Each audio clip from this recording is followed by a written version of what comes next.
சிறகடிக்க ஆசை சீரியலோட upcoming episode என்னன்னு பார்க்கலாம். முத்துவும் மீனாவும் எப்படியாவது அந்த 30 லட்ச ரூபாயை கண்டுபிடிச்சிடலாம் அப்படின்னு பேசிட்டு இருக்கும்போது இங்க உடனே மனோஜ் சொல்றாரு, அந்த பணம் வந்த உடனே என்கிட்ட கொடுத்துரு. அதுக்கப்புறம் அது அப்பாவோட பணம், அதில் எனக்கும் பங்கு இருக்குன்னு நீ எடுத்துக்க கூடாது முத்து அப்படின்னு சொல்ல, நான் என்ன ஒன்ன மாதிரியா? நான் யார் பணத்து மேலேயும் ஆசைப்பட மாட்டேன், பொறாமப்பட மாட்டேன். அந்த பணத்தை நானே எடுத்துப்பேன் நீ நினைக்கிற. ஆனால் நான் யாரையும் ஏமாற்றவும் மாட்டேன், யார்கிட்டேயும் ஏமாறவும் மாட்டேன் உன்ன மாதிரி. மனோஜ், நீ ஏமாந்த பணத்தை நாங்கள் எதுக்குடா தேடி கண்டுபிடிக்கணும்? மீனாவும் நானும் எங்கள் வேலையெல்லாம் விட்டுட்டு உனக்காக அங்கே இங்கேன்னு விசாரிச்சுட்டு இருக்கோம். பணத்தை கண்டுபிடிக்கணும், அதுவும் அப்பா சொல்லிட்டாங்களேன்னு அப்பாவுக்காக தான் செஞ்சுட்டு இருக்கோமே தவிர்த்து அந்த பணம் ஒன்றும் எங்களுக்கு வேண்டாம். அப்பா என்ன முடிவெடுக்கிறாங்களோ அதுதான். அது மட்டும் இல்லாமல், அப்பா பார்த்தீங்களா, குடும்பத்தில் உள்ள நம்ம மேலேயே இவனுக்கு நம்பிக்கை இல்லை, அதனால தான்ப்பா வெளியில் உள்ள மற்றவங்க கிட்டலாம் ஏமாந்துட்டு வந்து நிற்கிறான். வாமீனா, இவங்கிட்டலாம் பேசி ஒரு பிரயோஜனமும் இல்லை. இந்த மனோஜ் அன்னைக்கு திறந்த மாட்டான் அப்படின்னு முத்து மீனாவை கூப்பிடுறாரு. அந்த சமயம் இங்கே விஜயா சொல்கிறாங்க, ஆமாம் மீனா, எல்லாரும் வீட்டுக்கு வந்துட்டாங்க, நீ என்ன முத்து கூடயே பின்னாடி போயிட்டுருக்க? எல்லாருக்கும் காஃபி போட்டு கொண்டு வா, அப்படி எனக்கு பால் காய்ச்சி எடுத்துட்டு வா அப்படின்னு சொல்ல, உடனே முத்து கேட்குறாரு, அது என்னம்மா நீங்கள், மீனா வீட்டு வேலையும் செய்யணும், இவன் ஏமாந்த பணத்தையும் தேடணும், அது இல்லாமல் அவளுக்குள்ள வேலை செய்யணும். ஆனால் இங்கே இந்த ரோகிணி மட்டும் எந்த வேலையும் செய்ய மாட்டாங்க. ஏன் அவங்க அப்பா கிட்டேருந்து வாங்கி தரேன்னு சொல்கிற பணத்தையும் வாங்கி தர மாட்டாங்க. இந்த வீட்டில் அவங்க மூத்த மருமகளாக நினச்சதை செஞ்சிட்ருப்பாங்க. ஆனால் மீனா மீனா மட்டும் வீட்டு வேலை எல்லாத்தையும் செஞ்சுட்டு நீங்கள் சொல்கிறதெல்லாம் கேட்கணுமா? அதான் அந்த பார்லரம்மா இருக்காங்கல்ல, வீட்டு வேலையை செய்ய சொல்லுங்க, பால் காய்ச்சி உங்களுக்கு கொண்டு வந்து கொடுக்க சொல்லுங்க. எத்தனை நாள் தான் மீனாவே எல்லாத்தையும் செய்வா? வா மீனா, வேணும்னா ரோகிணி செஞ்சு கொடுப்பாங்க அப்படின்னு மீனாவை கூப்பிட்டு போயிடுறாங்க. உடனே அண்ணாமலையும், அதுவும் சரிதானே, மனோஜுக்காக தானே அவங்க 2 பேரும் வெளியில் இவ்வளோ கஷ்டப்பட்டு அந்த பணத்தை கண்டுபிடிக்கணும்னு யோசிக்கிறாங்க. ஏன் விஜயா, இங்கே ரோகிணி தான் தோசையெல்லாம் சுட்டு தராளே, அப்புறம் என்ன, காஃபி போட்டு கொடுக்க வேண்டியதானே? ஏமா ரோகிணி, பாலெல்லாம் காய்ச்சி கொடுமா உன் அத்தைக்கு, மீனா போய் ரெஸ்ட் எடுக்கட்டும் அப்படின்னு அண்ணாமலையும் சொல்லிடுறாரு. இதை பார்த்த விஜயாவுக்கு அவ்வளோ கோவம் வருது. வீட்டில் யாரும் என்னை மதிக்க மாட்டேங்கிறாங்க, அதுவும் இந்த மீனா கூட காஃபி போட்டால் காஃபி கேட்டால் தர மாட்டேங்கிறா, பால் காய்ச்சி கொடு நான் தர மாட்டேங்கிறா, எனக்கே எந்த வேலையும் செய்ய மாட்டேங்கிறாளே. பாத்தியாமா ரோகிணி, வீட்டில் இப்படி தான் இனி நடக்கும். நீ சீக்கிரமாக அந்த 30 லட்ச ரூபா பணத்தை ஏற்பாடு பண்ணி தரல, அப்புறம் உங்களுக்கு இருக்கிற கொஞ்சம் மரியாதையும் ஒன்றும் இல்லாமல் போயிடும். வர வர இந்த முத்து வீட்டில் மீனாவை அப்புறம் எந்த வேலையும் செய்ய விடாமல் ரோகிணியை கிச்சனில் நிற்க வச்சிருவான். கிச்சனில் உள்ள எல்லா வேலையும் அப்புறம் ரோகிணி செய்ய வேண்டியதாக போயிடும். ஏமா ரோகிணி, இதெல்லாம் நமக்கு தேவையா? முத்து மீனா முன்னாடி என்றைக்கும் நம்ம அவமானப்பட்டு நிற்கக்கூடாது. சீக்கிரமாக போயிட்டு 2 பேரும் ஏதாவது செஞ்சு பணத்தை ஏற்பாடு பண்ணி கொடுங்க. அப்பா கிட்ட இருந்தும் பணம் வராது, மாமாவும் பணத்தை தரமாட்டாரு, அப்படி இப்படின்னு சொல்லிட்டு இருக்க இந்த ரோகிணி பணத்தை எப்படி ஏற்பாடு பண்ண போறா தெரியல. அது வரைக்கும் இந்த மீனா முன்னாடி இந்த மனோஜாலையும் ரோகிணியாலையும் நானும் அவமானப்பட்டு நிற்க வேண்டியதா இருக்கு அப்படின்னு கோவமாவே பேசிட்டு இருக்காங்க விஜயா. மீனாவை பத்தி யோசிக்கும் போது சிந்தாமணிக்கு அவ்வளோ கோவம் வருது. நாம் போகிற இடத்துக்கே வந்த இந்த மீனா நமக்கு கிடைக்க இருந்த ஆர்டரை அவள் எடுத்துக்கணும்னு பார்க்குறா. நான் இத்தனை வருஷமாக இந்த டெக்கரேஷன் ஆர்டர் எடுத்து செஞ்சிட்ருக்கேன். இப்போ இந்த மீனா எனக்கு சரிசமமாக சம்பாதிக்கணும், எனக்கு கிடைக்கிற ஆர்டரெல்லாம் அவள் கைவசப்படுத்திக்கணும்னு நினைக்கிறாளே. அந்த மீனாவை சும்மா விடக்கூடாது. எப்படியா இருந்தாலும் அந்த டிவியில் நடிக்கிறவங்க வீட்டில் நடக்கிற அந்த கல்யாணத்தில் டெக்கரேஷன் ஆர்டர் எல்லாத்தையும் நான் தான் எடுத்து செய்யணும். மீனா இடையில என் பிரச்சனையில் வரவே கூடாது. கண்டிப்பாக மீனாவை கூப்பிட்டு பேசணும். பேசுகிறது மட்டும் இல்லாமல் அவள் இனி இந்த டெக்கரேஷன் ஆர்டரை எடுத்து செய்யக்கூடாது. அப்படி ஏதாவது செய்யணுமே அப்படின்னு சிந்தாமணி யோசிக்கிறாங்க. மீனாவும் முத்துவும் பேசிகிட்டு இருக்கும்போது மீனா சொல்கிறாங்க, ஏங்க நாமளும் நிறைய சம்பாதிச்சு சீக்கிரமாகவே மாடியில் ரூம் கேட்டினா நல்லா இருக்கும்லங்க. நீங்களும் டிரைவிங் ஸ்கூல் ஆரம்பிச்சிருங்க. அது மட்டும் இல்லாமல் மாமா கிட்ட இதை பற்றி சொன்னீங்கன்னா கண்டிப்பாக நம்ம வீட்டு அட்ரஸே கொடுக்க சொல்லிடுவாங்க. அத்தை என்ன சொன்னாலும் அதுக்கப்புறமா சமாளிச்சுக்கலாங்க. நீங்களும் நானும் கொஞ்சம் கொஞ்சமாக சேர்த்து வைக்கிற பணத்தில் மாடியில் ரூம் கட்டிட்டு நம்மளுக்கு தேவையானதெல்லாம் நம்ம வாங்கிக்கிட்டு இந்த ரோகிணி மாதிரியும் ஸ்ருதி மாதிரியும் நாமளும் நல்லா இருக்கணுங்க அப்படின்னு சொல்ல, ஆசைப்படுறதெல்லாம் நல்லா தான் இருக்கு மீனா, அதுக்கு எங்கள் அம்மா ஒத்துக்கணுமே. சரியான நேரம் வரும்போது எங்கள் அம்மா கிட்ட இதை பற்றி பேசுகிறேன் அப்படின்னு சொல்லும்போது மீனா சொல்கிறாங்க, ஏங்க அத்தை ஒத்துக்க மாட்டாங்க? இப்போ தான் மனோஜுக்காக 30 லட்ச ரூபா பணத்தை நம்ம தானேங்க அந்த ஆளை கண்டுபிடிச்சி வாங்குறதா இருக்கும். மனோஜாலையும் கண்டிப்பாக ரோகிணியாலையும் அந்த ஆளுங்களை தேடி கண்டுபிடிச்சி பணத்தை வாங்க முடியாது. உங்களால் மட்டும்தான் அந்த பணத்தை கண்டுபிடிக்க முடியும். அப்படி இருக்கும்போது நீங்கள் மனோஜுக்கு உதவி செய்கிறீங்க, ஏன் உங்கள் அம்மா இந்த விஷயத்தில் உங்களுக்கு உதவி செய்யக்கூடாது? இதுதான் சரியான சமயம். உங்க அம்மாகிட்ட கேளுங்க. கண்டிப்பா ஒத்துப்பாங்க. அதுக்கு முத்துவும் முதல்ல நான் அப்பாகிட்ட இத பத்தி பேசிட்டு, அதுக்கப்புறமா மனோஜோட பணம் சீக்கிரமா கிடைக்கணும். அத நான் தேடி கண்டுபிடிக்கணும்னா, எனக்கு நீங்க உதவி செய்யணும்னு எங்க அம்மாகிட்ட பேசி புரிய வச்சு, வேற வழியே இல்லாம எங்க அம்மாவும் இதுக்கு ஒத்துப்பாங்க. ஏன்னா, மனோஜ் தர வேண்டிய பணத்த நான் தான் கண்டுபிடிப்பேன் அப்படின்னு எங்க அம்மாவுக்கும் தெரியும். இந்த மனோஜால எதுவும் செய்ய முடியாது. அவன் எல்லார்கிட்டயும் ஏமாந்து நிக்க தான் லாயக்கே தவிர்த்து, மத்தபடி இவன் புத்திசாலித்தனமாலாம் என்னைக்கும் எந்த வேலையும் செஞ்சுக்க மாட்டான் மீனா. நீ சொல்றதும் சரிதான். நாளைக்கே நான் அத பத்தி பேசுறேன் அப்படின்னு சொல்றாரு முத்து. அடுத்த நாளும் மீனா அந்த டிவியில நடிக்கிறவங்க வீட்டுக்கு பூவெல்லாம் எடுத்துட்டு போறாங்க. தினமும் பூ கொண்டு வர சொல்லிட்டாரு. எப்படியோ நமக்கு ஒரு ஆர்டரும் கிடைச்சா நல்லாயிருக்கும். அவர் பார்க்கவே நல்லவரா இருக்காரு. அந்த வீட்டு அம்மாகிட்டயும் பேசியாச்சுன்னா, அவங்களும் இந்த ஆர்டரெல்லாம் நம்மளுக்கு தந்துட்டா, சிந்தாமணி என்ன வேற யாராலயும் எதுவும் செய்ய முடியாது. பெரிய பெரிய ஆர்டர் கிடைச்சாவே ரொம்ப நல்லாயிருக்கும். மாசத்துல ஒரு 2 ஆர்டர் கிடைச்சாலே கையில நல்ல வருமானம் வரும். அப்படின்ற ஆசையில அவங்க வீட்டுக்கு மறுபடியும் மீனா போறாங்க. பூவ எடுத்துக்கிட்டு. அங்க அந்த டிவியில நடிக்கிறவரோட மனைவி அங்க இருக்கிறாங்க. அவங்கள பார்த்துட்டு மீனா சொல்றாங்க, "நான் நேத்து சார் கிட்ட வந்து பேசிட்டு போனேன். தினமும் ரூ. 200 பூ கொண்டு வந்து குடுக்க சொல்லியிருக்காரு. அது மட்டும் இல்ல, என்னென்ன பூ என்னன்னைக்கு கொண்டு வந்து குடுக்கணும்னு எனக்கு நல்லாவே தெரியும். நீங்க கவலைப்படாதீங்க. அது மட்டும் இல்லாம உங்க வீட்ல ஏதாவது விசேஷ நாட்கள் இருந்தாலும், நீங்க எனக்கு ஃபோன் பண்ணீங்கன்னா, உடனே நான் பூ எடுத்துட்டு வந்துருவேன். உங்க வீட்டுக்கு மாரியே இந்த இடத்துல நெறைய பேருக்கு நான் பூ குடுத்துட்ருக்கேன். அது மட்டும் இல்ல மேடம், இங்க சாரோட தங்கச்சிக்கு கல்யாணம் வச்சிருக்காங்கல்ல, அந்த கல்யாண ஆர்டரையும் நான் எடுத்து செய்யலான்னு ஆசைப்படுறேன். ஏன்னா, நான் டெக்கரேஷன் ஆர்டரெல்லாம் எடுத்து ரொம்ப நல்லா செஞ்சுட்ருக்கேன். வேணும்னா அந்த டிசைன் எல்லாத்தையும் பார்க்குறீங்களா? நாளைக்கு நான் கொண்டு வரேன். உங்களுக்கு பிடிச்சிருந்தா, உங்களுக்கு ஏத்த மாதிரியே கம்மியான விலையில ரொம்ப அழகா நான் செஞ்சு குடுப்பேன் மேடம். அப்படின்னு அவங்களோட ஒய்ஃப் கிட்ட மீனா பேசிட்டுருக்காங்க. மீனா பேசுறதெல்லாம் பார்க்கும்போது, அவங்களுக்கு மீனாவ ரொம்பவே பிடிச்சு போயிருது. "கண்டிப்பாம்மா, நீ ரொம்ப நல்ல பொண்ணா இருக்க. ரொம்ப தெளிவா பேசுற. அதுவும் கோயில பத்திலாம் உனக்கு நல்லா தெரியுது. என்னென்ன பூவ எப்பப்ப என்ன செய்யணும்னு உனக்கு நல்லா தெரியுதும்மா. கண்டிப்பா நீ இனிமேல் பூ கொண்டு வந்து குடு. நான் இங்க அவரோட தங்கச்சிகிட்ட பேசிட்டு, நீ கொண்டு வர நாளைக்கு நீ டிசைன் எல்லாத்தையும் எடுத்துட்டு வா. அந்த டிசைன் எல்லாம் அவங்களுக்கு பிடிச்சிருந்தா, நீயே அவ கல்யாணத்துக்கு டெக்கரேஷன் ஆர்டரையும் செய்யலாம்." அப்படின்னு சொல்லிட்டு மீனா கிட்ட பேசிட்டு இருக்காங்க. மீனா உடனே பூவெல்லாம் குடுத்துட்டு, "சரிம்மா, நான் நாளைக்கே டெக்கரேஷன் அந்த ஆர்டர் பண்றதுக்கு அந்த டிசைன் எல்லாத்தையுமே கொண்டு வரேன். நீங்களும் பாருங்க. சாரோட தங்கச்சியும் பார்க்கட்டும். உங்களுக்கு பிடிச்சிருந்தா நானே செஞ்சு தரேன்ம்மா." அப்படின்னு சொல்லிட்டு போறாங்க. மீனாவ அவங்களுக்கு ரொம்பவே பிடிச்சதால, "இந்த பொண்ணு ரொம்ப நல்ல பொண்ணா இருக்கு. இவங்களே இந்த கல்யாண டெக்கரேஷன் ஆர்டர்லாம் எடுத்து செஞ்சா ரொம்ப நல்லாயிருக்கும் போலயே. பூவ பார்த்தாலே அவ்வளோ ஃப்ரெஷ்ஷா இருக்கு. எங்கேயும் இல்லாம இந்த பொண்ணு எவ்வளோ தூரத்துலேருந்து வருது. ஆனாலும் ரொம்ப தரமான பூவா கொண்டு வந்து குடுக்குதே." அப்படின்னு மீனாவோட அந்த வேலையெல்லாம் பார்த்து ரொம்பவே சந்தோஷப்படுறாங்க. அந்த வீட்ல இருக்கிற அந்த அந்த ஓனர். இன்னொரு பக்கம் இங்க சிந்தாமணி யோசிக்கிறாங்க. இப்ப என்னடான்னா நமக்கு சரியான யாரும் டெக்கரேஷன் ஆர்டர தரமாட்டேங்கிறாங்க. நாம தரமான டெக்கரேஷன் ஆர்டர் செஞ்சா தானே மறுபடியும் யாராவது நம்மள தேடி வரதுக்கு இத்தன நாள் நாம செய்றது தான் டெக்கரேஷன் ஆர்டர்ன்னு செஞ்சு நம்ம இருந்தோம். ஆனா, இப்ப இந்த மீனா வந்ததுலேருந்து நமக்கு வரக்கூடிய எல்லா ஆர்டரும் குறைஞ்சுக்கிட்டே இருக்கு. இப்போ கூட அந்த டிவில நடிக்கிற ஒரு வீட்ல ஒரு பெரிய கல்யாணம் இருக்கு. அத நம்ம செஞ்சா ஒரே இந்த ஆர்டர்ல நல்ல பெரிய வருமானம் வரும் அப்படின்னு நினைச்சா, இந்த மீனாவும் அங்க வந்து நிக்கிறா. அவங்க கிட்ட ஃபோன் நம்பர் குடுத்துட்டு வந்தேன்.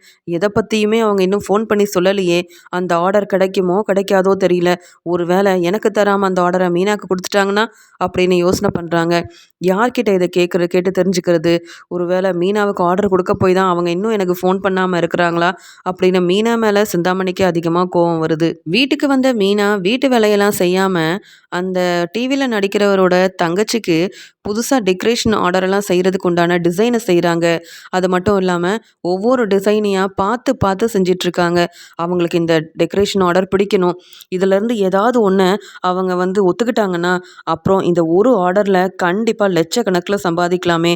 அதனால இது எல்லாத்தையும் நம்ம இந்த டிசைன் எல்லாத்தையும் ரொம்ப அழகா செய்யணும்னு சொல்லி, வீட்டு வேலைய செய்யாம இதிலேயே தன்னுடைய நேரத்த வந்து செலவு செஞ்சுட்ருக்காங்க. இத பார்த்த ஸ்ருதி சொல்றாங்க, "மீனா, நீங்க எந்த ஒரு பொறுப்பெடுத்தாலும் அத ரொம்ப அழகா செய்றீங்க. உங்களுடைய வேலையாலேயே நீங்க கண்டிப்பா முன்னேற போறீங்க. கை நிறைய சம்பாதிக்க போறீங்க. இந்த டிசைன் எல்லாம் பார்க்க எனக்கு ரொம்ப அழகா இருக்கு மீனா. இப்பதான் எனக்கு தோணுது, எனக்கும் இதே மாதிரி டெக்கரேஷன்லாம் செஞ்சு கல்யாணத்தெல்லாம் வச்சிருந்தா நல்லா இருந்திருக்கும். நான் தான் ரவி பிடிக்கும்னு அப்படியே கோயில்ல வச்சு கல்யாணம் பண்ணிக்கிட்டேன்.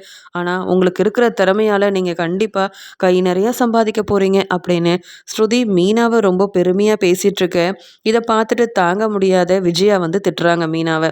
என்ன மீனா இதெல்லாம்? இப்போ எதுக்கு இந்த டிசைன் எல்லாம் செஞ்சிட்ருக்க? ஏற்கனவே சின்ன சின்ன ஆர்டர் கூட உனக்கு கிடைக்க மாட்டேங்குது. இதில் எப்போ பார்த்தாலும் இந்த டெக்கரேஷன் டிசைனை மட்டுமே செஞ்சிட்ருக்க. அப்போ வீட்டு வேலையை என்ன நான் செய்யணுமா? நீயும் முத்துவும் சாப்பிட்றதுக்கு நான் சமைச்சு கொடுத்துட்ருக்கணுமா என்ன? அப்படின்னு கேட்க, அதுக்கு உடனே இங்கே மீனா சொல்கிறாங்க, அத்தை இல்லத்தை ஒரு பெரிய ஆர்டர் கிடைக்கிற மாதிரி இருக்குது. இந்த மாதிரி புது புது டிசைனெல்லாம் காமிச்சா கண்டிப்பாக இந்த ஆர்டர் எனக்கு கிடைக்க நிறைய வாய்ப்பு இருக்குது. அதன் மூலமாக நிறைய வருமானம் வரும் அத்தை. எத்தனை நாள் தான் இப்படி பூ கொடுத்து அதில் வரக்கூடிய வருமானத்தையும் சேர்த்து வச்சு மாடியில் கூட ரூம் கட்ட முடியாமல் இருக்குதுல்ல. அதனால தான் எப்படியாவது இந்த டெக்கரேஷன் ஆர்டரை நல்லபடியாக செஞ்சிடணும், ஆர்டரை வாங்கிடணுன்னு தான் அத்தை இதெல்லாம் செஞ்சிட்ருக்கேன்னு கேட்க, அதெல்லாம் ஒரு பக்கம் இருக்கட்டும், முதல்ல வீட்டு வேலையை செய். அதுக்கப்புறமா இந்த டெக்கரேஷன் ஆர்டரை செய்யலாமா வேண்டாமான்னு நான் முடிவெடுக்கிறேன். நீ ஒன்றும் பெரிய பெரிய ஆர்டரெல்லாம் எடுத்து லட்சக்கணக்கில் சம்பாதிக்க போகிறதில்ல. பெருசாக என்ன சம்பாதிச்சிட போகிற? 1000மோ 2000மோ கிடைக்க போகுது. இதுக்காக நாங்கள் எல்லாம் பசியாக இருக்கணுமா? நாங்கள்லாம் சாப்பிடாம இருக்கணும், உனக்கு நான் சமைச்சு வேற கொடுக்கணுமா? அதெல்லாம் முடியாது. இப்போ இதெல்லாம் நீ செய்யக்கூடாது அப்படின்னு விஜயா ரொம்ப கோவமாக பேச, இதை தாங்கிக்க முடியாத மீனா சொல்கிறாங்க, ஏன் அத்தை? ஒரு நாள் நீங்கள் சமைச்சா என்ன? இதே ரோஹிணி வீட்டில் உட்காந்து வேலை பார்க்குறாங்க. இந்த ஸ்ருதியும் அவங்க வேலையை பார்த்துட்டு வந்து அமைதியாக இருக்காங்க. வீட்டு வேலை மொத்தத்தையும் நான் தான் பார்க்குறேன். வெளியிலையும் எனக்காகவும் என் வீட்டுக்காரருக்காகவும் சம்பாதிக்கிறதுக்கு கஷ்டப்பட்டு நாங்கள் 2 பேரும் வேலை செய்கிறோம். ஒரு நாள் நான் வீட்டு வேலை செய்யலைன்னா என்ன பேச்சு பேசுகிறீங்க? அதான் நான் சொன்னேனே அத்தை, எனக்கு 2ம் முக்கியம்தான். வீட்டு வேலையும் முக்கியம், வெளியில் நான் சம்பாதிக்கிற வேலையும் எனக்கு முக்கியம். வேணும்னா சமைச்சு சாப்பிடுங்க, இல்லைன்னா ஆர்டர் பண்ணி வாங்கி சாப்பிடுங்க, இல்லைன்னா வெளியில் போய் ஹோட்டலில் சாப்பிடுங்க. ஆனால் இப்படியெல்லாம் பேசுகிற வேலை வச்சுக்காதீங்க அத்தை. இந்த ஒரு ஆர்டர் கிடைக்கணும்னு நான் எவ்வளோ கஷ்டப்படுறேன்னு எனக்கு தான் தெரியும். நீ என்ன பெருசாக சம்பாதிச்சிருவேன்னு கேட்குறீங்களே, நானும் சம்பாதிப்பேன். இதே டெக்கரேஷன் ஆர்டரில் நீங்கள் சொன்ன மாதிரி லட்சக்கணக்கில் சம்பாதிக்க தான் போகிறேன். அப்போ என் அருமை உங்களுக்கு புரிய தான் போகுது. இப்போ என் வேலையை செய்யாதன்னு சொல்கிறதுக்கு உங்களுக்கு எந்த உரிமையும் இல்லை. ஏன்னா எந்த வேலையாக இருந்தாலும் பொறுமையாக பக்குவமாக செய்யணும். என் வீட்டுக்காரர் எனக்கு துணையாக இருக்கார்.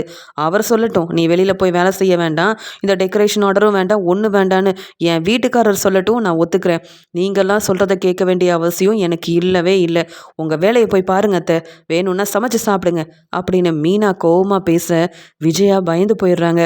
என்ன அந்த மீனா ஏதோ டெக்கரேஷன் ஆர்டரில் 1000 2000 சம்பாதிக்கும் போதே இந்த பேச்சு பேசுகிறா, எல்லாத்தையும் இந்த ஸ்ருதி முன்னாடி என்னை அவமானப்படுத்துகிறா.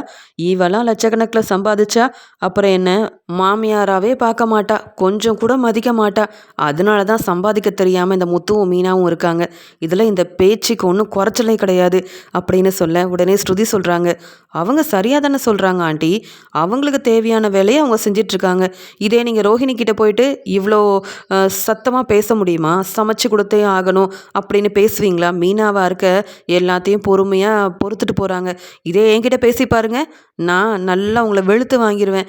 அதனால தான் யார் யார் எப்படின்னு தெரிஞ்சு வச்சுக்கிட்டு தான் மீனா மட்டும் திட்டிகிட்டு இருக்கீங்க, அவமானப்படுத்துகிறீங்க. மீனா, நீங்கள் யாருக்கும் பயப்படாதீங்க, உங்களுக்கு பிடிச்ச வேலையை செய்யுங்க, வேணும்னா விஜயாத்தை சமைச்சு சாப்பிடுவாங்க அப்படின்னு சொல்லிட்டு, இங்கே மீனா நீங்களும் நானும் வெளியில் ஆர்டர் பண்ணி சாப்பிட்லாம், கவலைப்படாதீங்க மீனா, நான் இருக்கேன் உங்களுக்கு அப்படின்னு ஸ்ருதி மீனாக்கு சப்போர்ட் பண்ண, இதை பார்த்துட்டு விஜயாவால் தாங்க முடியாமல் கோவத்தில் மீனாவையும் ஸ்ருதியவும் முறைச்சிக்கிட்டே ரூமுக்கு போயிடுறாங்க. அடுத்த நாள் மீனாவுக்கு ஒரு ஃபோன் வருது. அந்த ஃபோனில் பேசினவங்க சொல்கிறதெல்லாம் கேட்டு மீனா ரொம்ப சந்தோஷப்படுறாங்க. உடனே முத்துக்கிட்ட போய் சொல்கிறாங்க, ஏங்க எனக்கு தான் இந்த ஆர்டர் கிடைக்கும் போல் தெரியுது. அது மட்டும் இல்லாமல் நான் போய் பூ கொடுக்க போகிறேன்ல, அதாங்க விசாரிக்கிறதுக்காக ஒரு வீட்டுக்கு அனுப்புனீங்களே, அவர் கூட டிவியில் நடிக்கிறாருங்க, அந்த அம்மா தாங்க ஃபோன் பண்ணாங்க, என்னை உடனே வீட்டுக்கு வர சொல்லியிருக்காங்க. இந்த டிசைன் எல்லாத்தையும் அவங்க தங்கச்சிக்கிட்ட காமிக்கணுமா, அது மட்டும் இல்லாமல் பிடிச்சிருந்தா இந்த ஆர்டர் உனக்கு தாமா அப்படின்னு சொல்லியிருக்காங்க. என்ன அவங்களுக்கு ரொம்ப பிடிச்சி போச்சுங்க, இந்த டிசைன் எல்லாத்தையும் எடுத்துகிட்டு போகணும், நம்ம காரில் வச்சு எடுத்துகிட்டு போயிடுவோமா அப்படின்னு கேட்கும்போது, கண்டிப்பாக இந்த டிசைன் எல்லாம் பார்க்க அவ்வளோ அழகாக இருக்குது, இந்த ஆர்டர் உனக்கு தான் கிடைக்க போகுது பாரு அப்படின்னு சொல்லும்போது, டிசைன் எல்லாம் நல்லா இருக்குது, இந்த ஆர்டர் கிடைச்சா நல்லா தான் இருக்கும், ஆனால் இடையில சிந்தாமணி வந்தால் தாங்க என்ன பிரச்சனை வருமோன்னு தெரியல, நீங்கள் தான் இனிமேல் எனக்கு துணையாக இருக்கணும். ஒரு தடவை நீங்கள் இருந்தும் நீங்கள் இங்கே இருக்காதீங்கன்னு சொல்லி உங்களை அனுப்பிட்டேன், ஆனால் சிந்தாமணியும் அவங்களோட ஆளுங்களும் நான் கொண்டு போன டிசைனை ஒன்றும் இல்லாமல் செஞ்சுட்டாங்க. அதை பார்த்து என்னால் தாங்க முடியல. இந்த டெக்கரேஷன் ஆர்டரில் அவங்கள விட அதிகமாக சம்பாதிக்கணும், யாரையும் பார்த்து பயப்படக்கூடாது, நான் எல்லாத்துலேயும் முன்னேறி போகணும் அப்படின்ற ஆர்வம் அந்த சிந்தாமணியை பார்த்து தாங்க வருது வருது. ஆனால் அந்த சிந்தாமணி நான் என்னவோ அவங்க வேலை எல்லாத்தையும் வாங்கிக்கிறேன் அப்படின்னு என் மேலே கோவத்தில் இருக்காங்க. சரிங்க, சீக்கிரமாக கிளம்பி போகலாமா அப்படின்னு முத்துவும் மீனாவும் இங்கே மீனா செஞ்சு வச்சுருந்த அந்த டிசைன் எல்லாத்தையுமே எடுத்துட்டு அவங்க வீட்டுக்கு கிளம்பி போகிறாங்க. இப்படி மீனா தனக்கு வேலை இருக்குன்னு காலையிலேயே கிளம்பிட்டாங்க. உடனே இங்கே மனோஜ் சொல்கிறாங்க, அம்மா என்னம்மா இந்த மீனா வீட்டு வேலையெல்லாம் செய்யாமல் அவ பாட்டுக்கு முத்து கூட சேர்ந்து வெளியில் போயிட்டுருக்கா. போட்டதெல்லாம் போட்டபடியே இருக்கு. என் ரூமை சுத்தம் செய்யலை. இங்கே பாருங்க துணியெல்லாம் துவைக்கவே இல்லை. என்னம்மா இது வர வர இந்த மீனாவும் முத்துவும் உங்கள் பேச்சை கேட்க மாட்டேங்கிறாங்கம்மா. வீட்டு வேலையெல்லாம் அப்போ என்னம்மா ரோகிணியும் செய்யணுமா அப்படின்னு கேட்குறாங்க. அதுக்கு அண்ணாமலை சொல்கிறாரு, ஏன்டா ரோகிணி செஞ்சா என்ன தப்பு இருக்கு? ரோகிணி பெரிய பணக்கார வீட்டு பொண்ணுன்னு இத்தனை நாள் உன் அம்மாவே தலையில் தூக்கி வச்சு ஆடிட்டு இருந்தா, கொண்டாடிட்டு இருந்தா. ஆனால் இப்போ மீனா செய்கிற எதையும் ரோகிணி செய்யலைன்னு கொஞ்சம் கொஞ்சமாக உங்கள் அம்மாவே புரிய ஆரம்பிச்சுக்கிட்டா. என்னடா பெருசா நீங்கள் 2 பேரும் வேலை பார்க்குறீங்க? அந்த சம்பாதிய பணத்தை குடும்பத்துக்குன்னு கூட தரமாட்டிக்கிறீங்க. வீண் செலவு செய்கிறீங்க. இல்லை அந்த பணத்தை ஏமாந்துட்டு வந்து நிற்கிறீங்க. இதில் வீட்டு வேலை செய்ய மாட்டேன், மீனா தான் செய்யணும்னு வேற பேசிகிட்டு இருக்க. மனோஜ், ரோகிணியவும் கொஞ்சம் கொஞ்சமாக வீட்டு வேலை செய்ய கற்றுக்கிட்டோம். இன்னைக்கு மீனாக்கு ஏதோ ஒரு பெரிய ஆர்டரை வாங்க போகிறா போல. அதனால் துணியெல்லாம் ரோகிணியை துவைக்க சொல்லு. ஏன் மீனா தான் எல்லாம் செய்யணுமா என்ன? விஜயா, பணத்தை முதல்ல இவனை கண்டுபிடிச்சு கொடுக்க சொல்லு. அப்புறமா இவன் பேசட்டும் மற்றவங்கள பற்றி அப்படின்னு கோவமா அண்ணாமலை சொல்லிட்டு வாக்கிங்க்கு கிளம்பிடுறாரு. இதை பார்த்துட்டு விஜயா சொல்கிறாங்க, ஏம்மா ரோகிணி, ஓ மூலமாவோ இல்லை உங்கள் அப்பா மாமா யார் மூலமாவோ பணம் வர போகிறதில்ல. இனி முத்துவை தான் நம்பியாகணும். கண்டிப்பாக அவன்தான் அந்த நீங்கள் ஏமாந்த 30 லட்ச ரூபா பணத்தை தேடி கண்டுபிடிக்க போகிறான். அதனால பேசாமல் வீட்டு வேலையெல்லாம் நீயே செய்யுமா. நான் கிச்சனில் போய் சமைக்கிறேன். இந்த துணியெல்லாம் துவைச்சி மாடியில் காய வை. இருக்கிற துணியெல்லாம் எடுத்து மடிச்சு வை அப்படின்னு சொல்ல, என்ன விஜயாத்த ஒவ்வொரு வேலையாக என்ன செய்ய சொல்கிறாங்க? வர வர நான் இந்த மனோஜுக்கு உதவி செய்ய அந்த ஜீவாவோட பணத்தை எடுத்துருக்க கூடாது. இந்த பண பிரச்சனையால் நான் எல்லார் முன்னாடி அவமானப்பட்டு நிற்கிறேன். இந்த வீட்டில் நான் எப்படி இருந்தேன்? எல்லாரும் மதிப்பும் மரியாதையும் கொடுத்தாங்க. பணக்கார வீட்டு பொண்ணுன்னு அத்தை என்னை மதித்தாங்க. அது மட்டும் இல்லாமல் நான் வந்து பெரிய வீட்டிலேருந்து வந்திருக்கேன், பெரிய பணக்கார குடும்பத்துலேருந்து வந்திருக்கேன்னு மீனா நான் சொன்னதெல்லாம் செஞ்சாங்க. இப்போ எதுவுமே இல்லாமல் இருக்கே அப்படின்னு ரோகிணி நினைக்கிறாங்க. மீனாவும் முத்துவும் அந்த வீட்டுக்கு கிளம்பி போகிறாங்க. ஒவ்வொரு டிசைனாக அந்த வீட்டில் கொண்டு வந்து வைக்கிறாரு முத்து. அந்த டிசைன் எல்லாத்தையுமே அந்த வீட்டில் இருக்கிற அந்த அம்மாவும் அந்த கல்யாண பொண்ணும் பார்க்குறாங்க. இதை பார்க்கும்போது மீனா ஒவ்வொன்றா சொல்கிறாங்க, இது எந்த பூவில் செய்யணும், அது மட்டும் இல்லாமல் மேடையில் எந்த டெக்கரேஷன் பார்க்க ரொம்ப அழகாக இருக்கும்னு ஒவ்வொன்றையும் அழகாக எடுத்து சொல்லிகிட்ருக்காங்க. இதை பார்க்க அந்த கல்யாணம் செய்ய போகிற பொண்ணு ரொம்ப சந்தோஷமா, எனக்கு இவங்கக்கிட்டேயே ஆர்டர் கொடுத்துருங்க. பூவெல்லாம் ரொம்ப ஃப்ரெஷ்ஷாக அழகாக எப்படி இருக்கணும்னு நான் நினச்சனோ அதே மாதிரி இந்த டிசைன் இருக்குது. கண்டிப்பாக இந்த மேடை டெக்கரேஷனில் வந்தவங்க எல்லாரும் ரொம்ப புகழ்கிற மாதிரி இந்த டிசைன் இருக்குது. ஆமாங்க மீனா, நீங்கள் ரொம்ப பெரிய திறமைசாலி போலையே. இந்த சின்ன ஒரு இடத்துலையே இவ்வளோ அழகாக டிசைன் எல்லாம் செஞ்சு கொண்டு வந்திருக்கீங்க. பூவெல்லாம் ரொம்ப ஃப்ரெஷ்ஷாக இருக்கும்லன்னு கேட்க, கண்டிப்பாக நீங்கள் என்னென்ன பூ வைக்கணும்னு சொல்கிறீங்களோ அது எல்லாத்தையுமே உங்களுக்கு ஏற்ற மாதிரி அழகாக வச்சு தரேன் நான் அப்படின்னு மீனா சொல்ல, இந்த பெரிய ஆர்டர் மீனாவுக்கு கிடைக்குது. அவங்களும் ரொம்ப சந்தோஷப்படுறாங்க. மீனாவுக்கு இந்த டெக்கரேஷன் ஆர்டரை கொடுத்தது தான் சரி, மற்ற யாராலையும் இப்படி ஒரு அழகான டெக்கரேஷனை செய்ய முடியாதுன்னு அந்த வீட்டில் உள்ளவங்களும் நினைக்கிறாங்க. உடனே அந்த டிவியில் நடிக்கிறவர் மீனா கிட்ட சொல்கிறாங்க, மீனா எனக்கு ரொம்ப சந்தோஷமாக இருக்குமா. இந்த வீட்டுக்கு நீ பூ கொடுக்க வந்த, இப்போ எங்கள் மூலமாகவே உனக்கு இந்த ஆர்டர் கிடச்சிருக்கு. உனக்கு முதல்ல இது செஞ்சு முடிக்க முன்பணம் எவ்வளோ வேணும்னு சொல்லு அப்படின்னு கேட்குற. இல்லை நான் பார்த்துக்கிறேங்கன்னு சொல்லும்போது, அதெல்லாம் முடியாது, இந்தாம்மா 50,000 ரூபா பணம், இதை வச்சுக்கோன்னு சொல்லி முன்பணமாக 50,000 ரூபா பணத்தை கொடுக்க மீனா முத்து ரொம்ப சந்தோஷப்படுறாங்க. உடனே முத்து சொல்கிறாரு, ஆமாம் சார், நானும் உங்களை பற்றி கேள்விப்பட்டேன், நீங்கள் ரொம்ப நல்லவர்னு மீனா சொன்னா. ஆனால் நேரில் பார்த்ததுக்கு அப்புறமா தான் உங்கள் குணம் என்னன்னே தெரியுது. எனக்கு ரொம்ப சந்தோஷமாக இருக்குது சார். மீனா இப்படி சின்ன சின்ன ஆர்டர் எடுத்து செய்வா. மீனா பெரிய திறமைசாலி சார். ஆனால் யாருக்கும் அது தெரியல. ஆனால் நீங்கள் மீனாவோட திறமையை புரிஞ்சுக்கிட்டு ஆர்டர் கொடுத்துருக்கீங்க. கேட்கவே சந்தோஷமாக இருக்குது. மீனா, இனி நீ ஜெயிச்சு காட்ட போகிற மீனா. கண்டிப்பாக இவங்க கல்யாணத்துக்கு வர எல்லாரும் பெரிய பெரிய ஆளாக இருப்பாங்க. எல்லாரும் உன் டெக்கரேஷனை பார்த்து அவங்களுக்கு ஏதாவது தேவைப்பட்ட ஃபங்க்ஷனுக்கு எல்லாம் ஒன்றை தான் வந்து ஆர்டர் கொடுக்க போகிறாங்க, பார்த்துக்கிட்டே இரு அப்படின்னு சொல்லி சந்தோஷப்படுறாரு. அந்த சமயம் முத்து கேட்குறாரு, ஆமாம் சார், உங்களுக்கு கதிர்னு யாராவது தெரியுமா? நீங்கள் கதிரோட வீட்டுக்கு அப்பப்போ வந்துட்டு போவீங்கன்னு நான் கேள்விப்பட்டேனே, அது நீங்கள் தானா சார் அப்படின்னு முத்து கேட்கும்போது, ஆமாப்பா, அந்த கதிரை எனக்கு தெரியும். அவன் ரொம்ப நல்லவன் நினச்சி தான் அவன் கூட நான் ஃப்ரெண்டாக இருந்தேன்.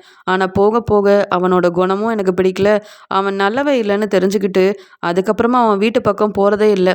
இப்போ அவன் எங்கே இருக்கானும் தெரியாது, என்ன செய்கிறானும் தெரியாது, அவன் யாரை ஏமாத்திட்டு இருக்கானும் தெரியாதுப்பா அப்படின்னு தனக்கு கதிர் தெரியும். ஆனால் இப்போ அந்த கதிர் எங்கே இருக்காருன்னு தெரியல அப்படின்னு இந்த டிவியில் நடிக்கிறவர் சொன்னதை கேட்டு முத்து புரிஞ்சுக்கிறாரு.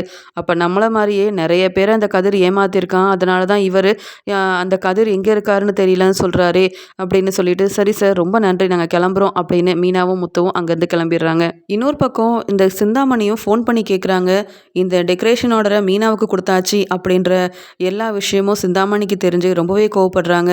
உடனே மீனாவுக்கு ஃபோன் பண்ணி என்னை வந்து பாரு அப்படின்னு சொல்கிறாங்க. மீனா ரொம்பவே பதட்டமாக இருக்கிறாங்க. சிந்தாமணி எதுக்காக என்ன வர சொல்கிறாங்க, அவங்கள போய் எதுக்காக நான் பார்க்கணும், எந்த ஒரு பிரயோஜனமும் இல்லை. ஆனால் இந்த ஆர்டர் எனக்கு கிடச்சிருக்குன்னு தெரிஞ்சு தான் ஏதோ ஒரு காரணத்துக்காக வர சொல்லியிருக்காங்க. இந்த தடவை நம்ம தனியாக போகக்கூடாது, முத்து என் வீட்டுக்காரரையும் கூட கூட்டிகிட்டு போகணும், அப்போ தான் அவங்களுக்கு சரியான பாடம் புகட்ட முடியும் அப்படின்னு நினச்சிட்டு சிந்தாமணியை பற்றி முத்துக்கிட்ட சொல்லிட்டு, ஏங்க நான் தனியாக போக விரும்பலை, நீங்கள் வருவீங்கள்னு கேட்க, நான் வர மீனா, சிந்தாமணி என்ன வேறு யாராக இருந்தால் என்ன, ஏதாவது அவங்க தப்பாக பேசட்டும், அப்புறம் இருக்கு நான் யாருன்னு புரிஞ்சுப்பாங்க அப்படின்னு மீனாவுக்கு சப்போர்ட்டாகவே சிந்தாமணியை பார்க்கறதுக்காக முத்து போகிறாரு. அங்கே போன உடனே சிந்தாமணி மீனாவை திட்ட ஆரம்பிக்கிறாங்க.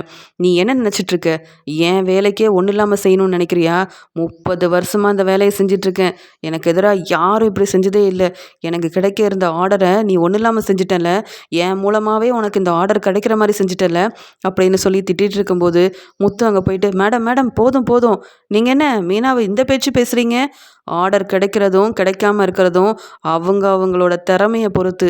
மீனாவோட டெக்கரேஷன் ஆர்டரை பார்த்து அந்த டிசைன் எல்லாம் நல்லா இருக்குன்னு மீனாவோட திறமையை புரிஞ்சுக்கிட்டு அவங்க ஆர்டர் கொடுத்தாங்க. நீங்கள் என்னென்னவோ பேசிகிட்டு இருக்கீங்க, சொல்லப்போனால் மீனாவுக்கு கிடைக்க இருந்த ஆர்டரை ஒன்றும் இல்லாமல் செஞ்சு அதை உங்கள் கைவசப்படுத்தி தப்பு செஞ்சது நீங்கள், அதை கூட மீனா பெருசாக எடுத்துக்கல. ஆனால் நீங்கள் ஏன் இவ்வளோ பேச்சு பேசுகிறீங்க, ஏன் 30 வருஷமாக இந்த வேலையை செஞ்சிட்டு இருந்தா எல்லா ஆர்டரும் உங்களுக்கு தான் கிடைக்கணுமா என்ன, உங்களுக்கு திறமை இல்லை, பேச தெரியல, அது மட்டும் இல்லாமல் வளர்ந்து வர யாரையும் பார்த்து பொறாமப்படுறீங்க, உங்களால் ஒன்றும் செய்ய முடியாது. இந்த ஆர்டர் மட்டும் இல்லை, இனி நிறைய ஆர்டரை மீனா தான் செய்ய போகிறா, முடிஞ்சதை செஞ்சுக்கோங்க அப்படின்னு ரொம்ப கோவமாக இங்கே சிந்தாமணியை வெளுத்து வாங்குறாரு முத்து. அங்கே இருந்த ஆளுங்கெல்லாம் முத்து பேசின பேச்சை பார்த்துட்டு முத்துக்கிட்ட வர முத்து அவங்க எல்லாரையும் பலார் பலார்னு வெளுத்து வாங்குறாங்க. என்ன உன் அக்கா சிந்தாமணியை சொன்னால் உங்கள் எல்லாருக்கும் கோவம் வருதா, என்கிட்டையும் மீனா கிட்டேயும் ஏதாவது பிரச்சனை செஞ்சீங்க அவ்வளவுதான், மீனாக்கு சப்போர்ட்டாக நான் இருக்கேன், வா மீனா, இவங்களாலலாம் ஒன்றும் செய்ய முடியாது அப்படின்னு சொல்லி சிந்தாமணியை பார்த்து முறைச்சிக்கிட்டே மீனாவை கையை பிடிச்சி கூட்டிகிட்டு வராரு. அந்த சமயம் பார்த்து கதிரும் கதிரோட ஒய்ஃபும் சிந்தாமணியை பார்க்க காரில் வந்து இறங்குறாங்க. இதை மீனா பார்த்துட்டு, ஏங்க இது அந்த கதிர் தானே, உங்கள் அண்ணன் 30 லட்ச ரூபா ஏமாத்துனாங்களே அவங்க தானேங்க அப்படின்னு சொல்ல, இவங்க எதுக்கு இந்த சிந்தாமணியை பார்க்க வராங்க, ஒருவேளை இவங்க இந்த சிந்தாமணி சொல்லி தான் இவங்க எதுவும் செஞ்சுருப்பாங்களோ அப்படின்னு மீனாக்கு சந்தேகம் வருது. உடனே முத்துவும் வெளியில் வந்தவர் இவங்க எதுக்கு இந்த வீட்டுக்குள்ளே போகிறாங்கன்னு பார்க்கணும் அப்படின்னு வெளியில் நின்று பார்க்க, அவங்க கொண்டு போய் கொஞ்சம் பணத்தை சிந்தாமணிக்கிட்ட கொடுக்குறாங்க. அக்கா நீங்கள் சொன்ன மாதிரியே இந்த வீட்லேயும் அவங்கள ஏமாற்றிட்டோம், 10 லட்ச ரூபா கிடச்சிருக்குக்கா, உங்களுக்கு 5 லட்ச ரூபா, எங்களுக்கு 5 லட்ச ரூபா அப்படின்னு சொல்லி பேசிகிட்டு இருக்க, இங்கே முத்துக்கு நல்லா தெரிய வருது. அப்போ ஒவ்வொரு இடத்துலையும் இவங்க ஏமாற்றி இப்படி சிந்தாமணிக்காக தான் இவங்க செய்கிறாங்க, இதில் கிடைச்ச பணத்தை பாதி பாதியாக வேறு எடுத்துக்கிறாங்க.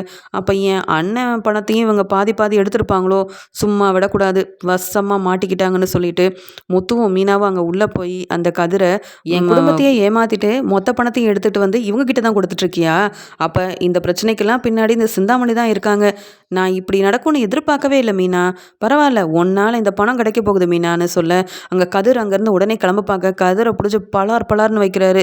யாரை ஏமாற்ற பார்க்குற, என் அண்ணனுக்கு பெரிய வீடு வாங்கி தரேன், இந்த வீடே என்னவோ உன் வீடு மாதிரி என் அண்ணன்கிட்ட பணத்தை வாங்கிட்டு ஏமாற்றிட்டு தானே போனேன், இன்னும் நீ இங்கே தான் இருக்கிறியா, உன்னை தான் நாங்கள் தேடிட்டு இருந்தோம், சும்மா விடுவோமா இனி உன்னை அப்படின்னு சொல்லி இங்கே சிந்தாமணி மேலேயும் அந்த கதிர் மேலேயும் உடனே இங்கே போலீஸ்கிட்ட கூட்டிகிட்டு போயிட்டு கம்ப்ளைண்ட் கொடுக்குறாரு. நடந்த எல்லா விஷயத்தையுமே முத்து தெளிவாக போலீஸ்கிட்ட சொல்ல, அப்போ தான் போலீஸ் சொல்கிறாங்க, முத்து இவங்கள தான் நான் தேடிட்டு இருந்தேன், நல்லதாக போச்சுப்பா, உன் கண்ணில் மாட்டிக்கிட்டாங்க. இன்னைக்கு இவங்கள நாங்கள் சும்மா விட போகிறதில்ல. எத்தனை பேர் ஏமாத்திருக்காங்க தெரியுமா? ஆமாப்பா, உன் அண்ணன் மனோஜுக்கு இவங்க எவ்வளோ பணம் தரணும்னு கேட்க 30 லட்ச ரூபா சார். அதுவும் என் அப்பாவோட பணத்தையும் எங்கள் அண்ணன் ஏமாத்திருக்கான். இந்த பணம் கிடைச்சா எங்கள் அப்பா ரொம்ப சந்தோஷப்படுவார். இந்த ஆளை தேடி எங்கெல்லாம் தெரியுமா சார் நாங்கள் போயிட்டு வந்தோம். ஆனால் இவன் இப்படி வசமாக மாட்டிப்பான், அதுவும் சிந்தாமணியோட வீட்டில் வந்து மாட்டிப்பான் நாங்கள் எதிர்பார்க்கல அப்படின்னு சொல்ல சிந்தாமணி ரொம்ப கோவமாக முத்துவை பார்த்து முறைச்சிக்கிட்டே இருக்க, இந்த மீனாவே எனக்கு பிடிக்காது. இதில் அந்த மீனாவோட வீட்டுக்காரர் மூலமாக நான் வசமாக மாட்டிக்கிட்டேனே அப்படின்னு ரொம்ப கோவத்தில் இருக்கிறாங்க. சிந்தாமணி போலீஸ்கிட்ட எவ்வளவோ சொல்லி புரிய வைக்கிறாங்க. நாங்கள் என்ன வேணாலும் செய்கிறோம், எங்களை வெளியில் விட்டுருங்க. என்னை எல்லாருக்கும் தெரியும், எனக்கு ரொம்ப அவமானமாக இருக்குது அப்படின்னு சிந்தாமணி சொல்கிறாங்க. ஆனாலும் வசமாக மாட்டிக்கிட்டதால் அவங்களால வெளியில் வர முடியல. இங்கே மனோஜ் ஏமாந்த 30 லட்ச ரூபா பணத்தையும் வேறு வழி இல்லாமல் சிந்தாமணியும் அந்த கதிரும் முத்து மீனா கிட்ட திருப்பி கொடுத்துட்றாங்க. ஒன்னால தான் மீனா எங்கள் அண்ணன் ஏமாந்த 30 லட்ச ரூபா பணம் திருப்பி கிடச்சிருக்கு. முதல்ல இந்த விஷயத்த அப்பா கிட்ட போய் சொல்லணும். கண்டிப்பாக 30 லட்ச ரூபா பணம் கிடச்சிருச்சுன்னா என் அம்மா அப்பான்னு வீட்டில் உள்ள எல்லாரும் சந்தோஷப்படுவாங்க அப்படின்னு கிடைச்ச 30 லட்ச ரூபாயை எடுத்துக்கிட்டு மீனாவும் முத்துவும் ரொம்பவே சந்தோஷமாக அங்கேருந்து கிளம்பிடுறாங்க.